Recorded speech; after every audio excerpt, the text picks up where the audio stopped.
시청자 여러분 안녕하십니까? VOA 뉴스입니다. 도널드 트럼프 대통령이 지금은 중국과 대화할 때가 아니라고 밝혔습니다. 지난주 중국과의 무역 문제 해결 뒤 폼페오 장관이 방북할 수 있을 것이라고 언급했던 만큼 북핵 협상도 미뤄질 것으로 보입니다. 박승혁 기자의 보도입니다. 트럼프 대통령이 페냐 니에토 멕시코 대통령과 무역 협정에 대해 통화를 하다가 중국을 언급했습니다. 최근 미중 무역 분쟁과 관련해 중국이 대화를 하고 싶어 하지만 아직 중국과 대화할 생각이 없다고 못 박았습니다. They want to talk. It's just not the right time to talk right now, to be honest with China. It's too one-sided for too many years, for too many decades, and so it's not the right time to talk. But 트럼프 대통령은 지난주 폼페오 국무장관의 4차 방북 계획을 취소하면서 무역에서 미국이 강한 입장을 보이자 중국이 이전만큼 비핵화를 돕지 않고 있다면서 중국과의 무역 문제 해결 후 폼페오 장관의 방북이 이뤄질 수 있다고 밝혔습니다. 이에 따라 미중 무역 분쟁으로 인해 북핵 문제가 장기화할 가능성이 나옵니다. 앞서 주한 미 대사관의 로버트 랩슨 차석은 폼페오 장관의 방북 취소는 북한이 비핵화 약속을 지키지 않고 있기 때문이라고 밝혔습니다. The cancellation this weekend of Secretary Pompeo's proposed visit to Pyongyang is the most tangible manifestation of our strong concern.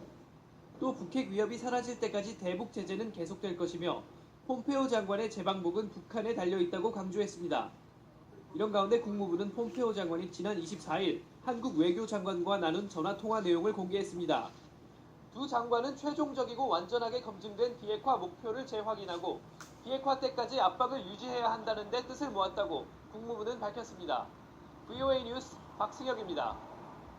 북한 비핵화에 대한 미북 협상이 장기화될 가능성이 커지면서 워싱턴 내 전문가들은 먼저 비핵화를 위한 북한의 약속 이행, 즉 태도 변화가 필요하다고 지적했습니다. 김칸희 기자입니다. 트럼프 대통령이 마이크 폼페오 국무장관의 4차 방북을 취소한 데 대해 전문가들은 북한이 비핵화를 위한 진전된 모습, 즉 핵시설 신고 같은 구체적인 비핵화 조치를 보여줄 가능성이 없다고 판단했기 때문이라고 분석했습니다. There hasn't been sufficient progress, and he did not want to send the Secretary of State to a second meeting where he might come back without any agreement of any substance. 북한은 풍계리 핵실험장 폐기와 동창리 미사일 발사장 해체 작업을 비핵화 조치라고 주장하면서 그 이상의 조치를 요구하는 미국에 반발했을 것이라는 지적입니다.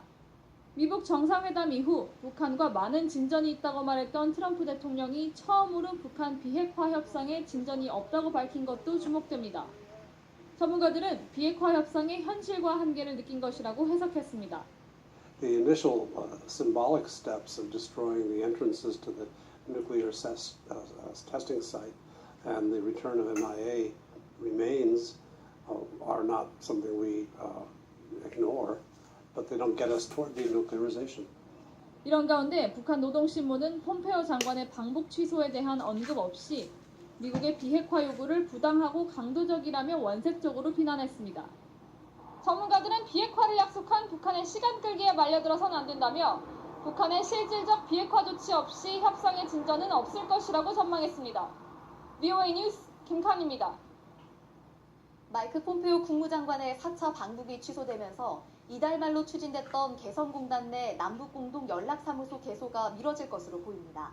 한국 청와대 김의겸 대변인은 27일 브리핑에서 폼페오 장관의 방북 취소가 남북 연락사무소 개소 시기에 영향을 주느냐는 질문에 대해 영향이 없다고 할 수 없다고 답했습니다. 김 대변인은 이어 새로운 상황이 발생했으니 그에 맞춰 다시 한번 점검할 필요가 있다고 말했습니다.